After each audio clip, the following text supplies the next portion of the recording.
Hey there, Kathy. Are you around? I've been trying to reach you. Hello? Can you hear me? I'm sorry for the delay. I was caught up with some work. And I thought we had agreed that you wouldn't call me that. Oh, what work could possibly keep you so busy? Let me guess. Is it gaining weight? You're overstepping your boundaries now. Please kindly refrain yourself from saying whatever nonsense comes to your mind. Oh, come on. Don't tell me what I can or cannot say. Especially when it seems like you're the one who is incapable of doing anything productive. Like getting a job, for instance. That's not true. Like I said, I'm working. What do you think I meant by that? Really? Working on what exactly? Lying around and stuffing your face with snacks? Can you stop saying such things? It's not nice to make fun of people like that. I don't appreciate it. Well then, why don't you try being useful for a change? Maybe that will improve our relationship. But I am trying. I help you around the house whenever I can. I appreciate you making dishes for us. I even buy you presents whenever I'm out. And I put in a good word for you whenever we have guests. Don't take this the wrong way, but I think you're the one who has to fix her attitude. There you go again with your complaints. You just love being pampered and having people do things for you. But let me tell you something, sweetheart. That's not how the real world works. That's not what I meant at all. Anyway, the reason why I texted you was to ask a favor regarding my son. What is it? It's simple, really. I don't want you around him anymore. What? Why would you say something like that? You heard me right. Stay away from my son. But that's impossible. He's my husband. Why would you want us to separate? You were supportive of our marriage. Yes, that was before I realized he chose someone like you as his wife. You two are completely different. My son is a smart and handsome young man with a bright future ahead of him. He shouldn't be seen with someone like you. That was uncalled for. Do you even realize how hurtful your words are? And let's not forget about your attitude. Honestly, I don't understand what he sees in you. All you seem to be good at is spending his money. Excuse me? Yes, you heard me right. You're always out shopping and spending money left and right. Where do you even get the money from? You don't have a job, so it must be his money that you're spending. That's not true at all. The money is mine. Really now? Do you expect me to believe that lie? You don't even have a job. It's not a lie, Amanda. I do have my own source of income. Couldn't you have found some other rich guy to leech off of? Why did it have to be my son? Let me guess. No one else wanted to spend even a penny on you, right? Connor probably felt sorry for you and decided to help out, but you took advantage of his kindness and now plan on living off his money for the rest of your life. That's not true at all. You can't just make assumptions about me like that. I'm not with him for his money. I married him because of who he is as a person. Connor is an amazing guy and an even better husband. He means everything to me, and I love him dearly. Well, we'll see how long that lasts once his bank account dries up. After that, I'm sure you'll leave him in no time flat. Do us all a favor and just end things with him already. He deserves someone better than you. That's ridiculous. There's no way I'm leaving him. But as far as moving out goes, don't worry about it because Connor and I are planning on moving out next month anyway. Wait, what? Connor didn't mention anything about moving out. Are you trying to steal my son away from me? You're the bitch. Ever since I moved in here, you've tried to make my life miserable. You keep looking down on me, call me names, and mock me. This is no way to treat a human being. So I looked up and found a nice apartment we can live in. You wouldn't have to deal with me any longer. Are you happy now? I don't believe this. You really are trying to take him away from me. Mark my words, Kathy. You will regret this. I'll make you pay. Hey, Kathy, where are you? I've been trying to reach you. Hi, Connor. I'm currently at the library. What about you? Where are you? I'm at home right now. Really? That's unusual. You're usually not home this early. I guess I should wrap up here and head home as well. The sooner I get home, the sooner I can start preparing dinner for us. Actually, there's no need for that. Mom already prepared dinner for me. Speaking of Mom, she seemed quite upset today. Did something happen between the two of you? Oh, it's nothing serious. Just the usual disagreements. It seems like your mom still hasn't fully accepted me. Mom mentioned that you were out the whole day today. Is that true? Well, I wasn't gone for that long. And besides, I only come to the library occasionally. Listen, Kathy, I've been doing some thinking and I don't think this is working out between us. We should consider getting a divorce. You understand what I'm saying, right? What? No, I don't understand at all. Why are you suddenly asking for a divorce? Because I don't love you anymore. What do you mean by that? Just last night you told me that I was the light of your life. That was before I found out what happened. Why? What happened? This is all so sudden. Hang on, let me get back. We'll talk about this face to face when I get home, okay? No, it's not okay. I've made up my mind and my decision is final. But why? As your wife, don't I deserve to know why you want a divorce? Because you're useless. You don't help around the house. You don't care for my mom. Hell, you don't even take care of yourself. Just look how much weight you've gained. You weren't this big when I married you. I'm trying my best to help your mother around the house, and you know it. I do the dishes, clean the kitchen, vacuum the house, volunteer to go shopping when no one else wants to. And yet, I still have to listen to her complain about me all day. I'm finding it difficult to manage my time and energy with all the household work and my personal work and everything. Yeah, right. Next, you're gonna complain that I'm a bad husband.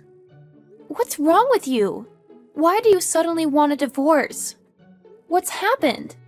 You, Kathy. You happened. I can't believe you treat my mother this way. Mom told me that you called her a bitch. Is that true? She called me a bitch first. That's no excuse to disrespect your elders like that. Fine. I admit I shouldn't have said that. I was wrong. I'm sorry. I'll apologize to her personally when I come home. But don't you think it's a little extreme? Are you divorcing me over this? It really affected her. She's been so sad the whole day. What's worse is that when I ask you what happened, you said it's nothing. Are you that heartless? You're making a big deal out of nothing. The last time I talked to your mom, she seemed fine. She was her usual criticizing self. She definitely said way more hurtful things to me. It's not just that. I've been noticing the way you behave around her. You're always complaining that she dislikes you, that she calls you names, etc. I understand that my mother can be a handful at times, but all you do is to complain about it. Besides that, you're almost never home. Even now, you left to be in the library while my mother is here, all sad and alone. I can't have a selfish wife. You're supposed to take care of her when I'm not around.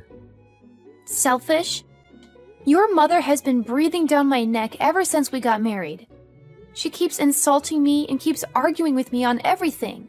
But you never take my side.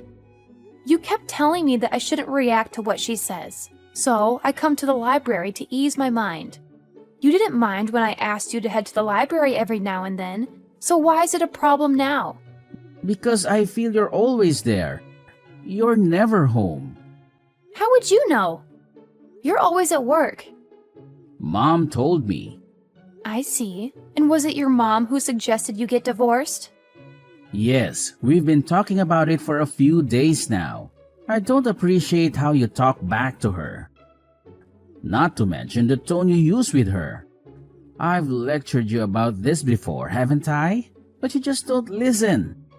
If you can't change your attitude, then I don't think we can be together anymore. It's that simple. Are you even listening to me? I'm your wife! Why don't you ever hear my side of the story for a change? You always pick your mom over me. What did you expect? She's my mom. I can't say no to her. So, what she says becomes absolute? Is that it? Have you ever even seen how your mom treats me? That's enough. I won't let someone talk to my mother like that. What about me? I've been working my butt off to provide for the family. On top of that, I'm helping your mother with the housework.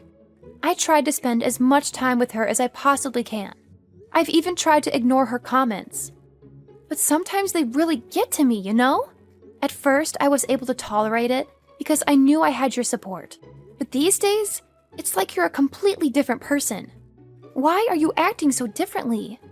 That's not who I married. My Connor is kind and loving. He's thoughtful and fulfills all his duties as a husband and looks out for his wife. I don't understand why you're being so cruel. Cruel, huh?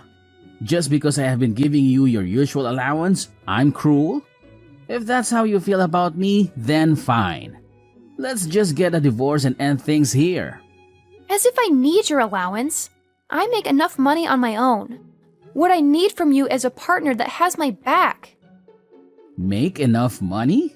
Doing what? Writing articles? Yeah, right. Just because you got lucky with your freelancing career doesn't mean it'll last long. I reckon it'll only take you a month or so to start losing clients. It's all downhill from there. After that, you'll come crawling back to me for your allowance. Okay, rude. And who are you to tell me I'll fail? A good husband should support his wife.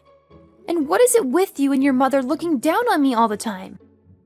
I'll have you know that my clients are very loyal to me, more than you've ever been.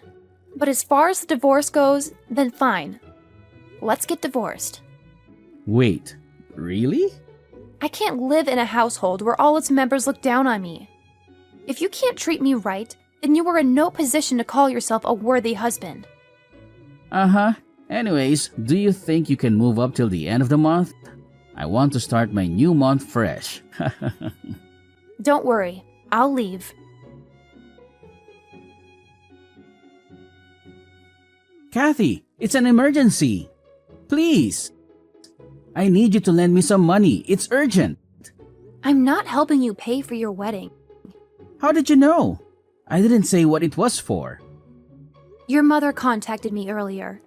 She tried to guilt trip me into giving her money. She said it was for your wedding and that I should be happy for you. I turned her down. Look, I'm sorry that I divorced you, okay? I know you probably still have feelings for me, and I understand that. But there just wasn't a future for us, you know. Well, okay, Mr. Delusional. Are you done? I have other important matters to attend. I get that you're jealous of my fiancé. But it's okay. The least you could do is see me happy, right? This is your chance. If this is some messed up way of apologizing, then I'm afraid you're a little late. Please, just listen to me, okay? I never wanted to divorce you. Mom made me. What was I supposed to do? Oppose her? I was young and stupid. I didn't know what to do. It was all her scheming. She wanted us to be divorced so she could set me up with other rich women. Oh, please. It's bad enough you never let me tell your mother how much you really earned. Do you know how much nonsense I had to endure for you? Things like how I'm an incompetent wife and a gold digger, when the truth is that the house is only functioning under my income. I know. I didn't realize how much you were contributing.